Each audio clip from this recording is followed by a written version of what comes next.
brandy, Jared? Oh, I don't think so, Jim. After a dinner like that, the best brandy in the world would be an anticlimax. Well, that's what I don't understand. What's that? Well, you two went to the same law school together, but Jim never pays me compliments like that. Oh? Well, I must plead mitigating circumstances, my love. After all, I am your husband. A very poor defense, Mr. Scanlon. I suggest you get yourself a good lawyer. You will have some coffee, won't you, Jared? Yes, please. Well, what's all this? Little homework? The Cunningham case. Oh, yes. Well, I'd say from the looks of this, you finally got something on him. I have. Receipts, affidavits, depositions. I can prove his men dynamited the Collier Dam. Everything there points to the fact that his motive was to buy up the flooded farms cheap. That sounds a little like an opening address to a jury. It might be. And this time, there's going to be no tampering with the jury, no bribery of witnesses, no falsifying evidence. This time, Mr. Joshua T. Cunningham is going to find out that he is not above the law. He is going to prison, Jared. You go after him like that in court, and I'll bet on you. But you know, Jim, I'm curious about one thing. What's that, Jared? Well, Cunningham and his lawyer are no fools. They know you're the best prosecuting attorney in California. I'm surprised they haven't moved for a change of venue. They did. Judge Farnham denied the motion. It's beginning to dawn on Mr. Cunningham that the days of the freebooters in this state are over. I hope you're right.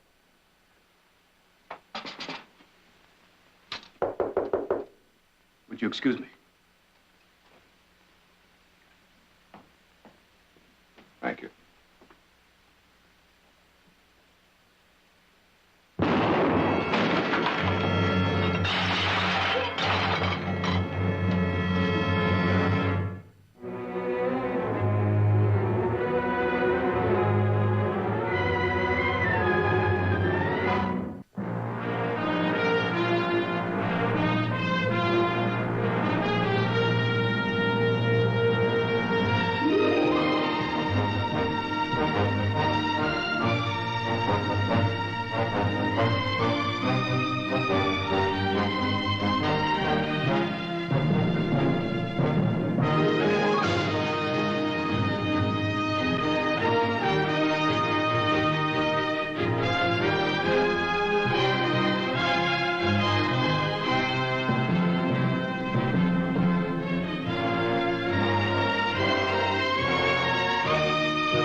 I'll get it. Thank you, Miss Ivy. Hello, Mr. Gaines. Come in. Hello, Audrey. Is Jared home? Yes, he's in the library.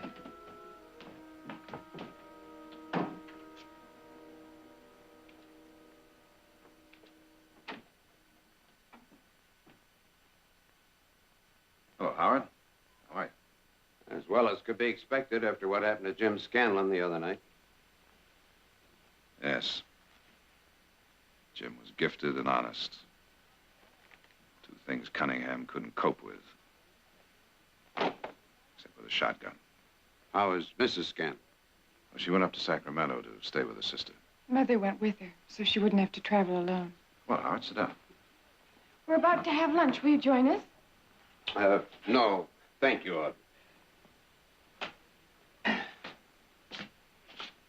Well, to get to the point of my visit. As you know, it's my job as chairman of the County Board of Supervisors to appoint an acting district attorney to replace Jim Scanlon until an election can be called. That shouldn't be difficult. Well, under ordinary circumstances, I'd appoint Mark Bromley. He was Scanlon's assistant for 2 years. He's acquainted with the work of the office. But what?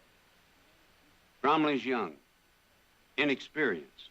He's never prosecuted a case on his own. Cunningham's lawyer would tear him to pieces and feed him to the jury, one bite at a time. I guess you know why I'm here. I think you underestimate Mark. He's young. He's smart and clever.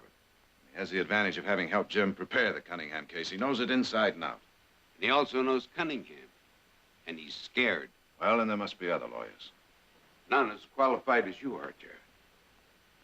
Once you served as assistant district attorney. Yes, and I was about the same age that Mark is now, and just as scared. Believe me, he'll get over it.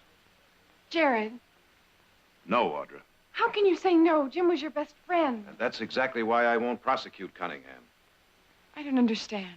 If Cunningham's lawyer is as smart as I think he is, he's going to try and convince that jury that I'm not prosecuting his client because he blew up Collier Dam, but because I'm trying to avenge the death of a friend. He'll pose Cunningham as the victim of some kind of personal vendetta and probably get away with it. I don't think that's valid, Jared. Neither do I. The jury will judge the facts. Maybe, and maybe not. I don't intend to take the gamble. All right, Jared. All I could do was try. Audra? Jared, who I've else? made my decision, Audra. All right. I just hope you don't regret it.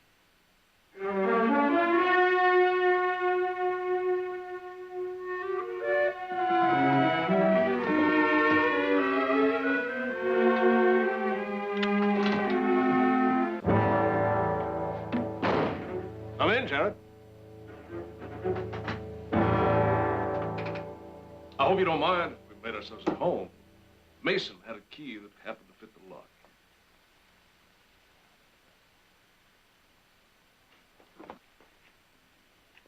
Sit down, Jared.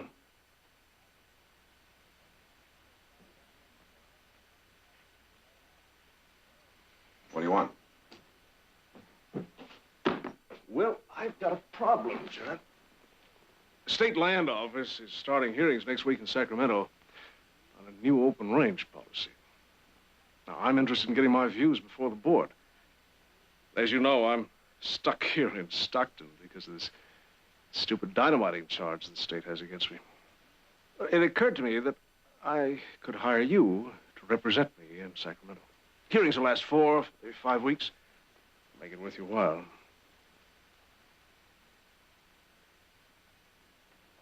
Get out of here, Cunningham. $1,000 a week and expenses. How's that sound? Get out. Too busy to take the job. I'm always busy.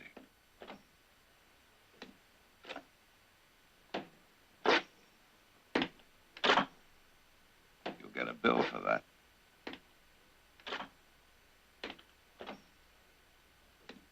That's enough, Carell. There's talk around town you may be appointed acting district attorney. Is there? I heard Howard Gaines was up to your place yesterday. I asked you to take the job. Remarkable how you keep your ear to the ground. I assume you accepted. You know, you could have saved yourself this masterful attempt to buy me off. What? I turned Gaines down.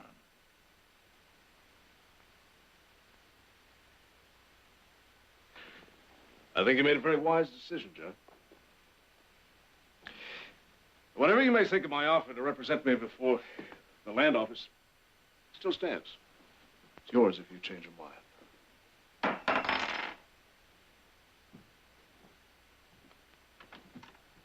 I think I just did. What? Changed my mind. What? You're much too anxious to have an inexperienced assistant like Mark Brownlee prosecute your case. So I'm going to be in that courtroom when your trial opens. And I'm not going to let up on you until I put a rope around that rotten throat of yours for the murder of Jim Scanlon. Now, for the last time, get out.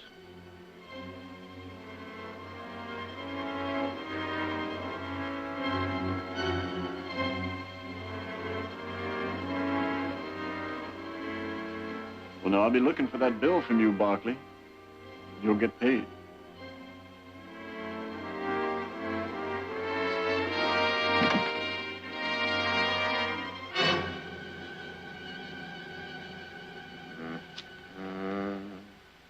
Sure don't make noise like they used to. I hadn't noticed. It's a fact. It is a fact. Well, now, that's fascinating information.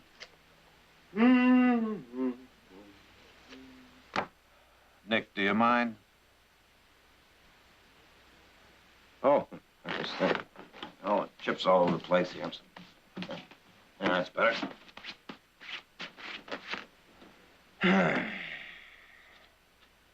Oh, sure don't make knives like they used to. They also don't make desks like they used to. Look, Nick, why don't you go get something to eat? I'm not hungry. What do you mean you're not hungry? You're always hungry. All right.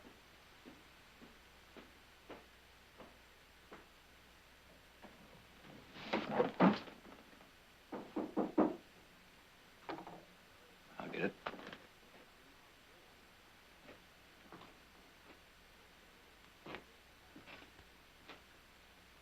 Who is it? Mark Bromley. Here, Mark. Hi, Nick. Evening, Jared. Hello, Mark. Glad you could make it. Here's the last of Mr. Scanlon's file on the Cunningham case. Thanks. If there's anything more I can do, don't hesitate to let me know. Mark. I kind of feel I should apologize for taking this case. Apologize? Why?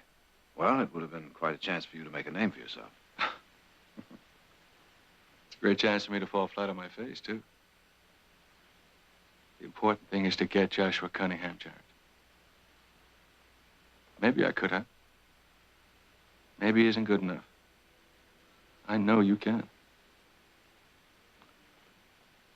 Thanks, Mark. Good night. Here, Mark. Good night.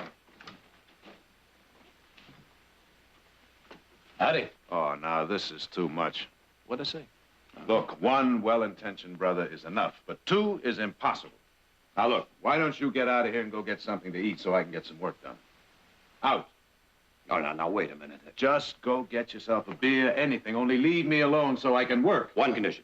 What's that? That you don't budge from this office. I promise. Beer? Beer. Beer.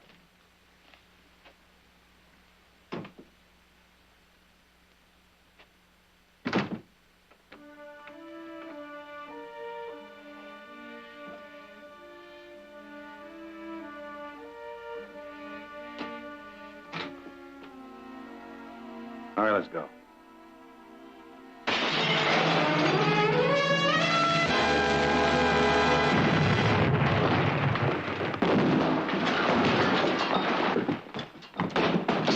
Jared! Jared! Jared, you all right? I can't see, Nick. What do you mean? Jared! I can't see.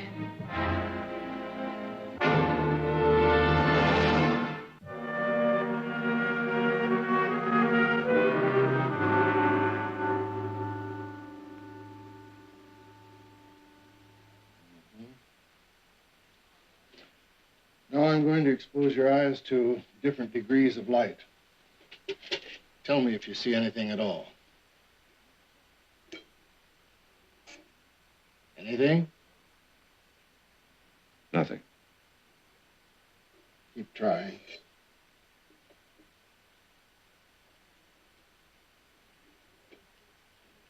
Anything? I can feel the heat, but that's all.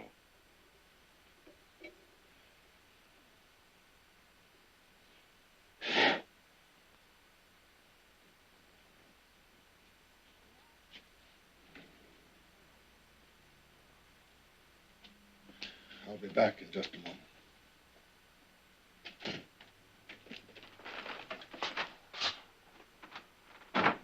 Nothing? Is it permanent? I can't tell. Well, what do you mean you can't tell? You just examined him, didn't you? Go on, Doctor.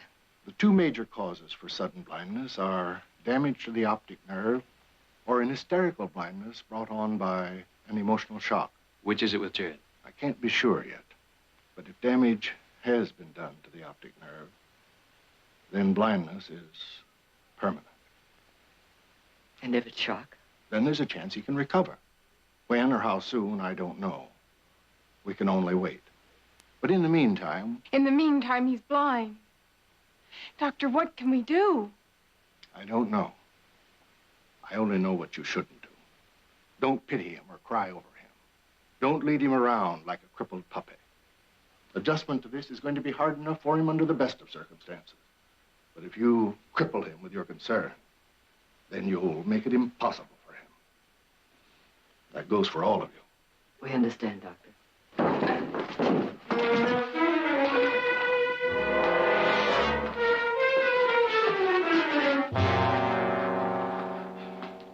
I was looking for some water. I tripped. Well, I'm going to see Mr. Cunningham right now.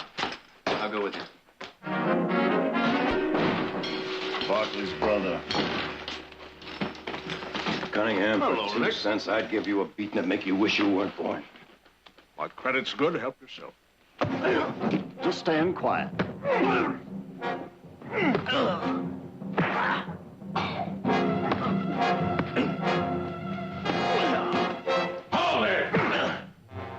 Sorry, Sheriff. It's all just a little mistake. Yeah, yours. What now, Cunningham? Came looking for trouble, madam. And they found it. Cunningham, you just best go to prison, because I'm going to get to you. Watch it, Nick. I know what I'm saying, and I mean every word of it, and you know it. All right.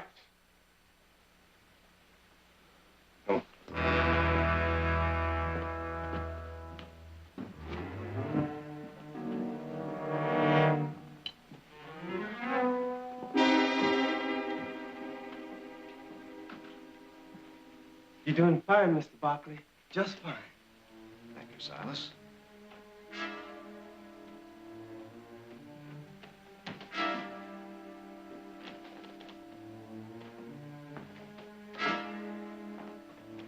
Silas, would you please get me some eggs from the hen house? I'd like them now. Yes, ma'am.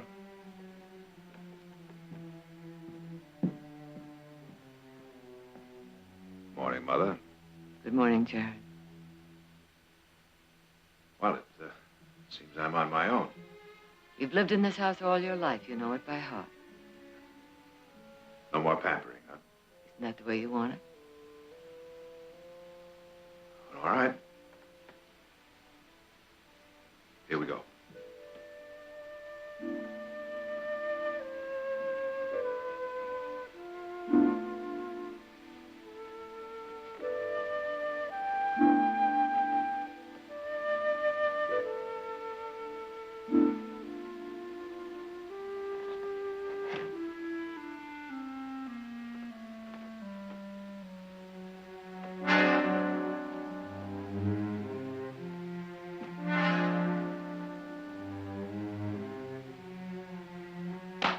How was that? Very good. That was wonderful. Audra? Well, I'm in the foyer, so there should be a little table right over here. Right about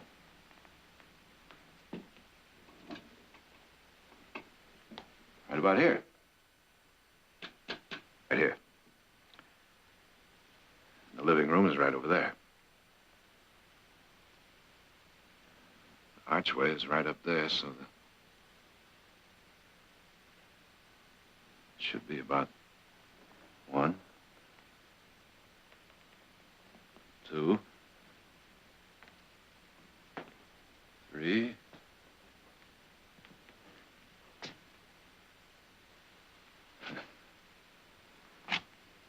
Four steps.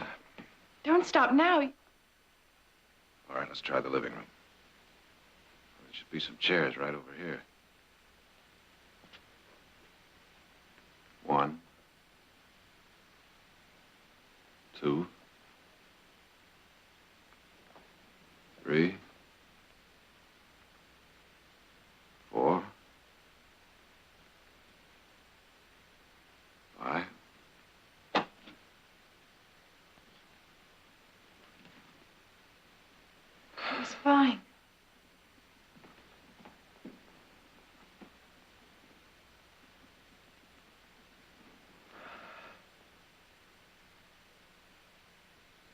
The drapes are open. How could you tell?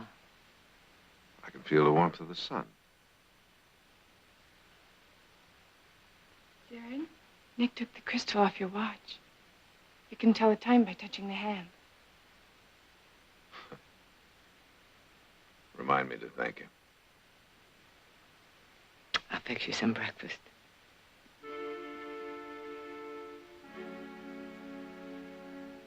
Ten after 9, right? That's right. What day is it? I mean, how long has it been since? 3 days. 10 after 9, day, night, they're just words now. It's like living on the dark side of the moon. You can run along now, Audra. I'll be all right.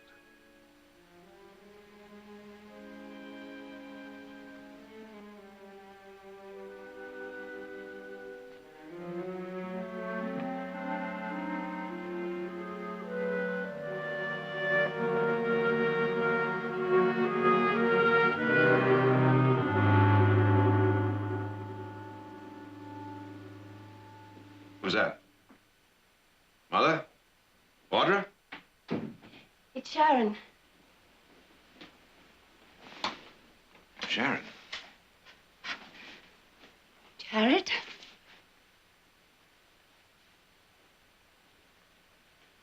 Sharon, what are you doing back here? I came back as soon as I heard about what happened. Yes, well, I was hoping maybe you wouldn't hear. Seems to me you've already had enough. I'm all right now, thank you, Jared. I brought you dinner. Yes, I know. Ham, isn't it? Baked. Show off. There, now you eat and I'll talk. Sharon, I wonder if you'd mind not staying. Oh? Well, you see, what I euphemistically refer to as my awkward situation is, well, it's particularly acute at mealtime. Jared, I understand. Do you? No, I don't think you really do. Maybe a little demonstration. Now, the meat, now that's not particularly a problem, but the vegetables, oh, those vegetables, now that is the real challenge. Now, let's see.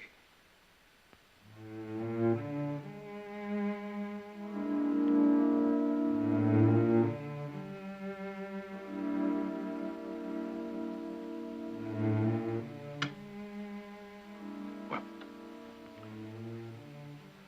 perhaps now you can understand why I prefer to eat alone. I can afford myself the luxury of using my fingers. We'll talk later then. Yes.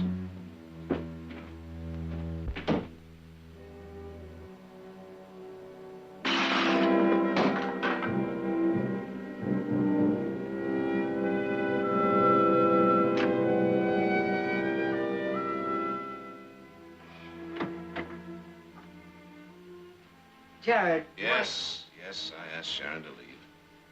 Well, she was only trying to help.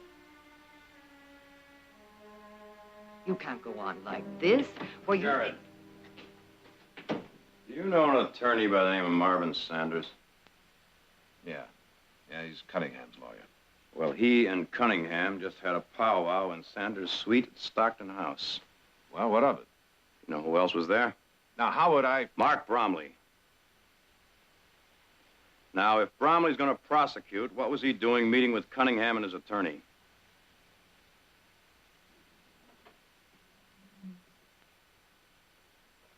That could be an explanation. Mm-hmm, including the fact that Bromley sold out. Cunningham either scared him off or paid him off, or a little bit of both. You can't be sure of that. Well, then what was Bromley doing sneaking out the back door of that hotel? He did what? I saw him.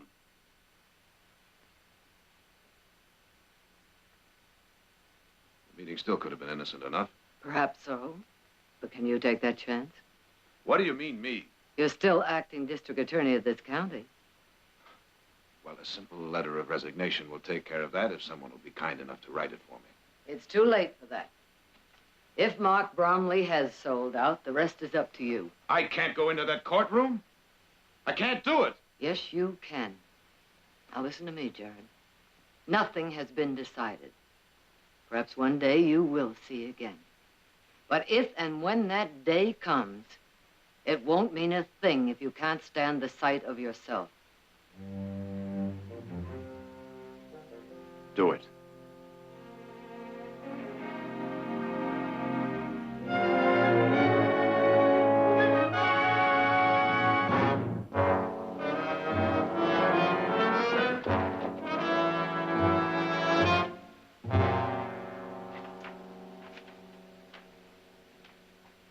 The jury having been sworn, we will proceed with opening statements.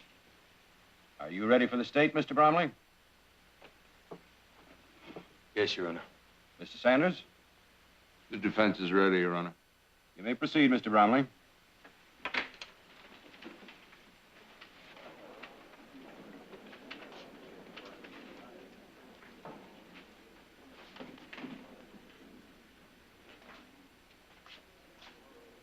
What's he doing here? Your Honor, I apologize for this interruption. That's quite all right, Mr. Barkley. As acting district attorney, I assigned Mr. Bromley to this case. However, I've changed my mind. It's my intention to prosecute the case myself. Very well, Mr. Barkley, if you're prepared to proceed immediately.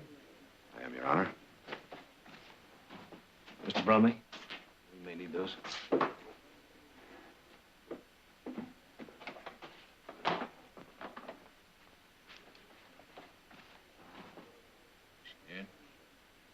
Yeah, I'm scared. Well, there's no need to be. We'll be right here in case you need it. Look at the jury. They're already beginning to sympathize with Barkley. That should do something. I can try. Your Honor, this sudden change in prosecutors comes as a complete surprise to the defense. Had I known Mr. Barkley was going to be my adversary, I might have planned my case with more of an eye to... An eye to what, Mr. Sanders?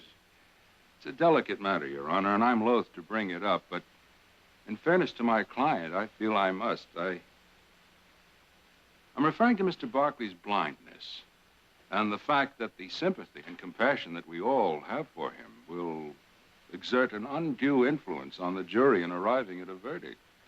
Your Honor. One moment, Mr. Barkley. What are you proposing, Mr. Sanders? Well, in justice to my client, Your Honor, I respectfully request that Mr. Barkley withdraw from the case. Mr. Barkley? I have no intentions of withdrawing, Your Honor. Well, in that case, Your Honor, I suggest that the defendant cannot receive a fair and impartial hearing in this court. Mr. Sanders? If he could, he would be acquitted, and Mr. Barkley knows that. And that's the reason for his sudden and dramatic takeover of this case. He's come here not to prosecute the defendant, but to persecute him. He says to the jury, forget the evidence. Convict Joshua Cunningham because you pity me. No. Yes, Mr. Barkley. You've come here to wave your affliction and helplessness around in the face of the jury like a flag. You shut up. Order. Now, I warn you, Mr. Barkley, I will tolerate no such outbursts in my court. Sit down, sir. Nick. Your Honor, I move for a mistrial. Motion denied. When you're ready, Mr. Barkley.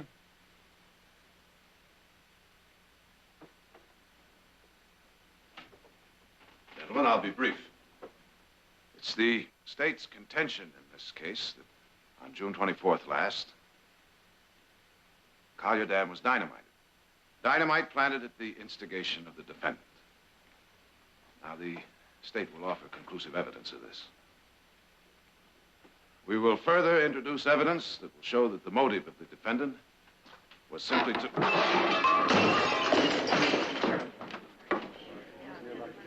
I'm all right, Nick. I'm all right, let me alone. Are you all right, Mr. Barkley? Yes, I'm fine. Now, gentlemen, as I was saying, the state will offer conclusive evidence that the...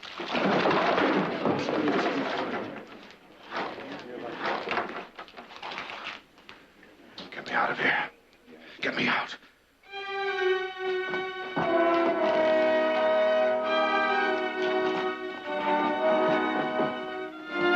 Court will recess until 9 o'clock tomorrow morning. How about a drink? No, thank you. Tearing a blind man apart isn't something I care to celebrate.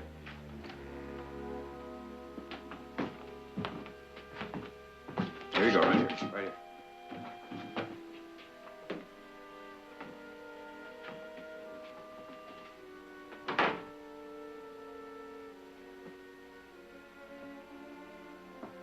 Well, I think somebody better tell Bromley the job is all his.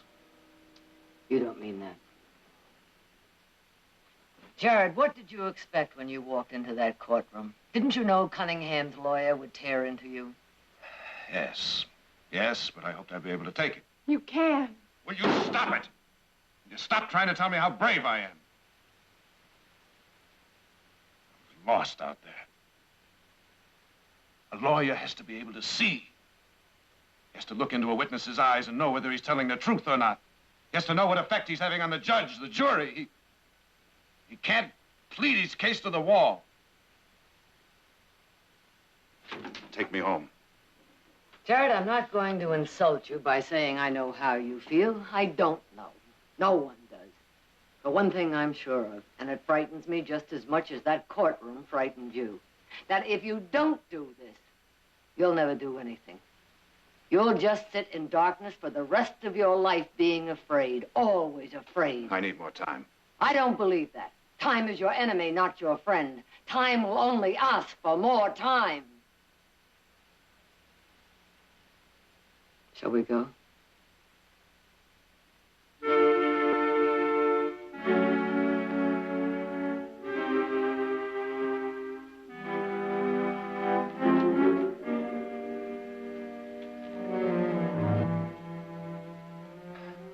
just feel so helpless out there. You don't have to, Jared. What are you gonna do? Whittle me a pair of eyes? You can hear, can't you? And you still have a memory. And you're gonna learn that courtroom. You're gonna get to know every inch of it, every stick of furniture and every crack in that floor.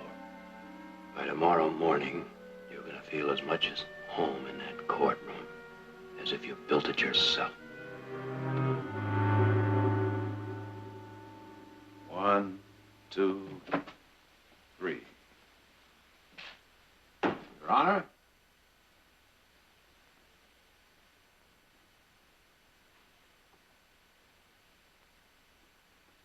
One, 2, 3. Now, how was that? Good. Tired? Tired. That's too bad. We're just getting started. Now, Nick, you just said I it said was... it was good. I didn't say it was perfect. That's what it's got to be tomorrow morning when you walk into this courtroom. It's important, Jared. Yeah.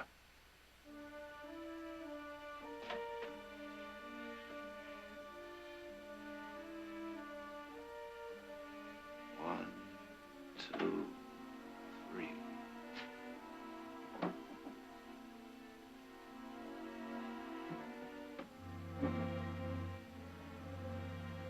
One, 2, 3, 4.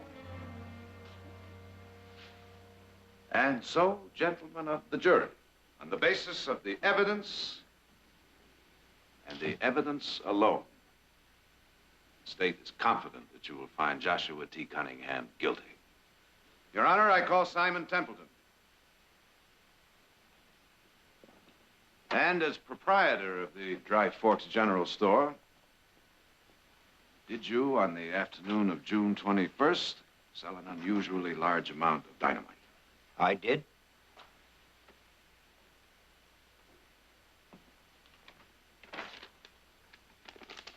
Thank you, Mr. Barkley.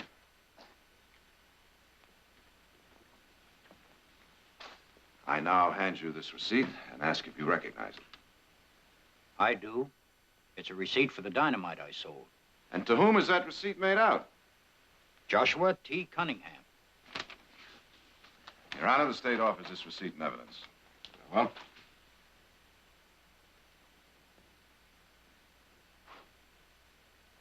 I wonder if I might trouble you gentlemen for a glass of water.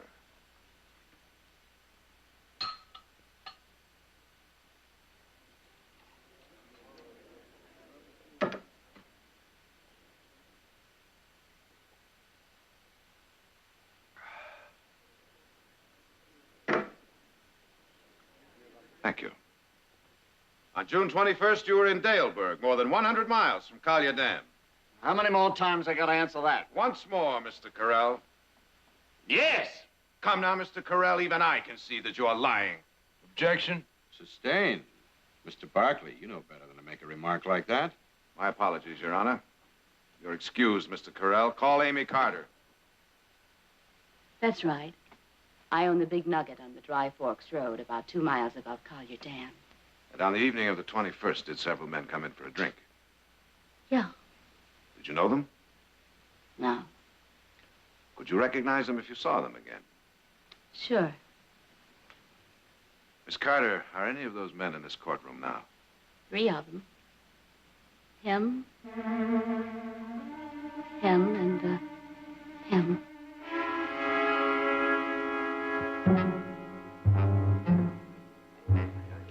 You gotta make a liar out of that Carter woman when you cross-examine her. I'll do my best. You giving up? I'll play out the hand, Cunningham. But you might as well face it.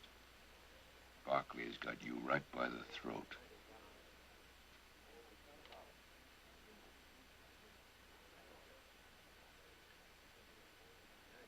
What if something should happen, Tom? An accident, for instance. I don't want to hear talk like that. We'll bring Bromley back into the case, and I'd still have a chance.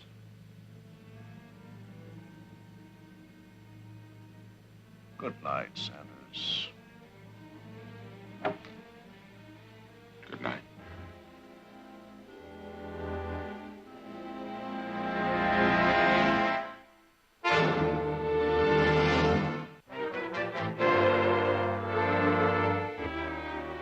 How about some coffee? Ah, that's what I need. When did Heath and Nick say they'd be back? Oh, they'll be riding herd until morning. I thought it was kind of quiet around here. Mrs. Barkley.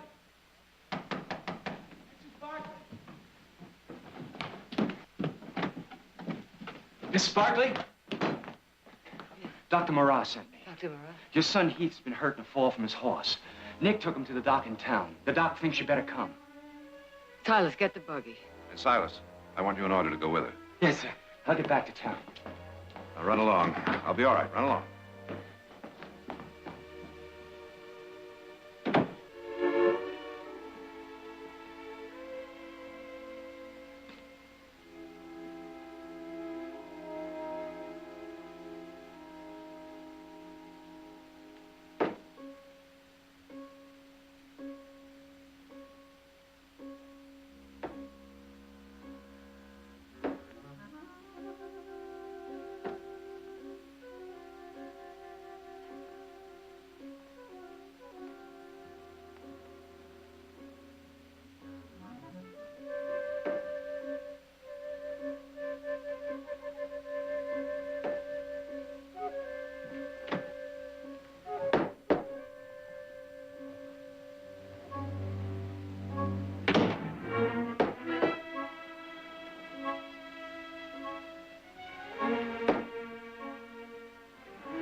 What do you want, Carell?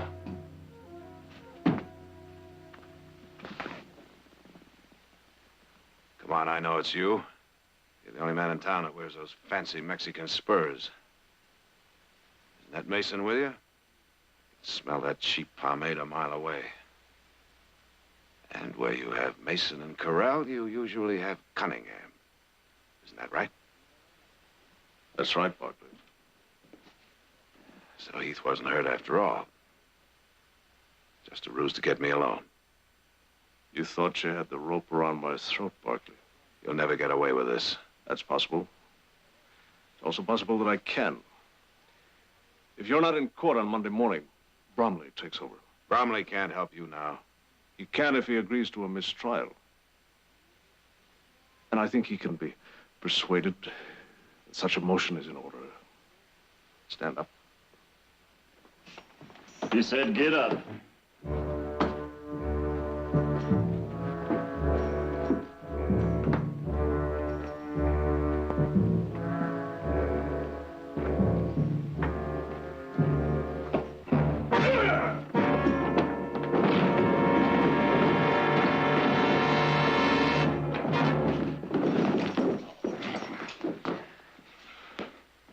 Don't fight it, Bartley. All right, Cunningham. What are you going to do with me? You're going to have an accident. There's an open well out back. You went out to get some fresh air. You got confused, stumbled, fell into the well, and drowned.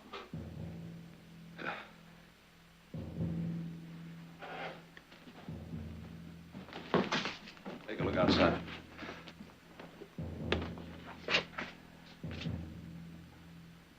All clear. Bring him along.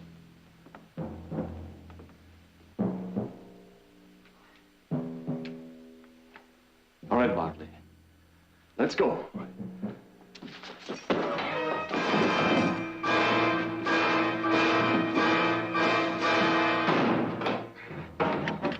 Corral!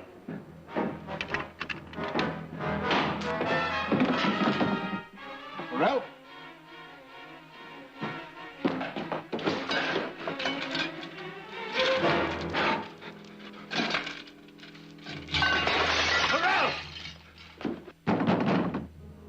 Corral!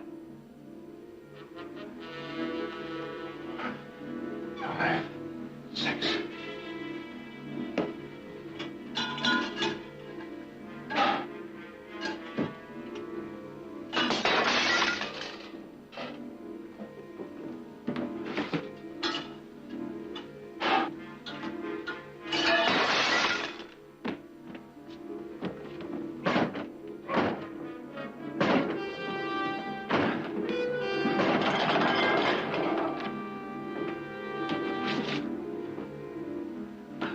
Let's try a window.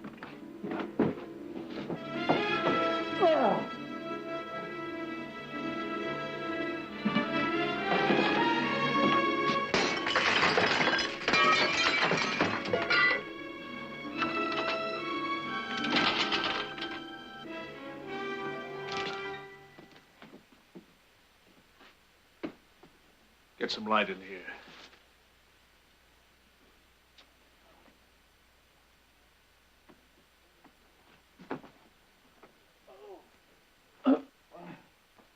Well? Where is he? Where is he? I don't know. He busted the lamp. You look upstairs, I'll check the kitchen.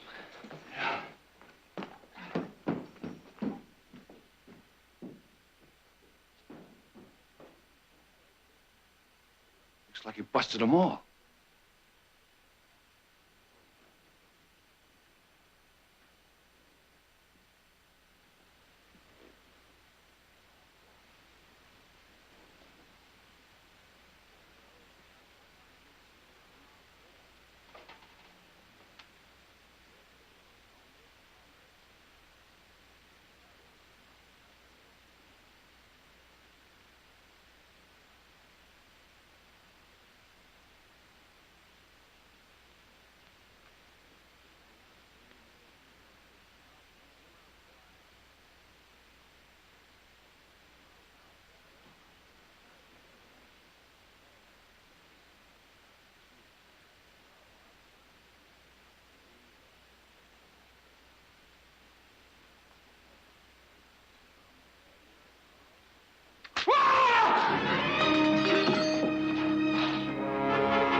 In there, come on.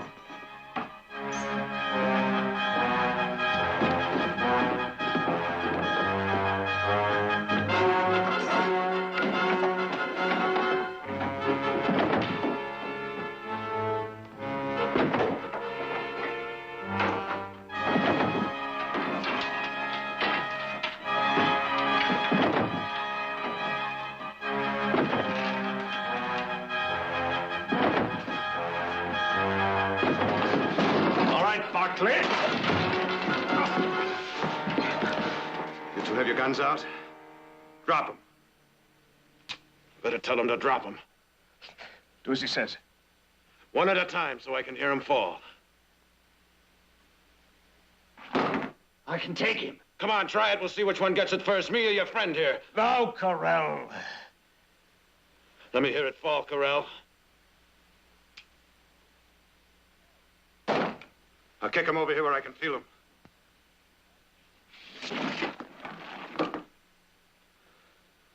All right. Now you two get out of here. You get on your horses and let me hear you ride just as fast as you can. Do as he says.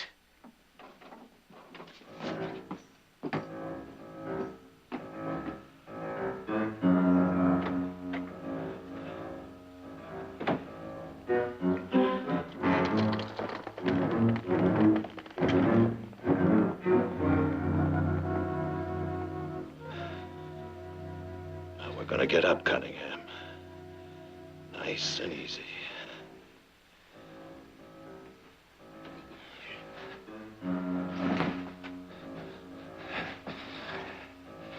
All right, there's a chair over there. Walk to it, nice and easy. You're gonna sit in that with this gun in your head until somebody comes to take you off my hands.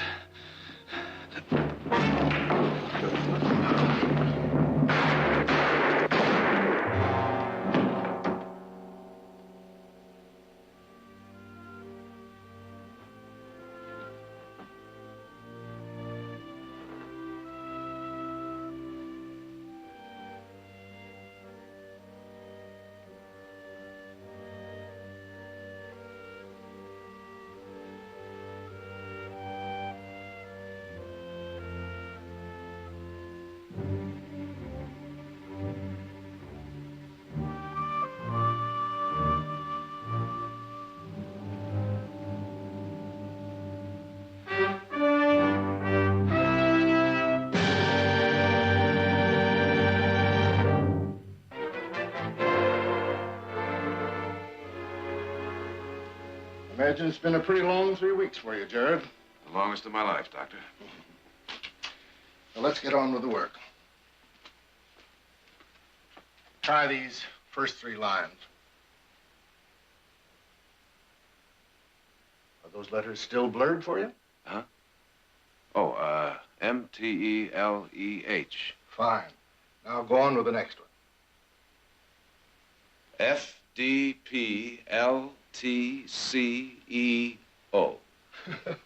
Pretty good, even though you did get a little ahead of it. But, Doctor, that's not... Not the second line, no. It's even better. F-D-P... Oh, Jared. Oh, Jared. Oh.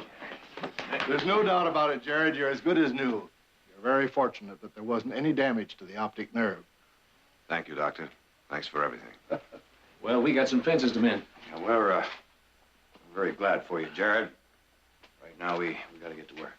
Hold it a minute, Nick. Why? Could you boys use a little help? Well, how do we sure could. Well, I'm your man. You're not serious with those lily white hands of yours. Well, I don't think I'd look any sillier digging a post hole than you must have looked in that courtroom.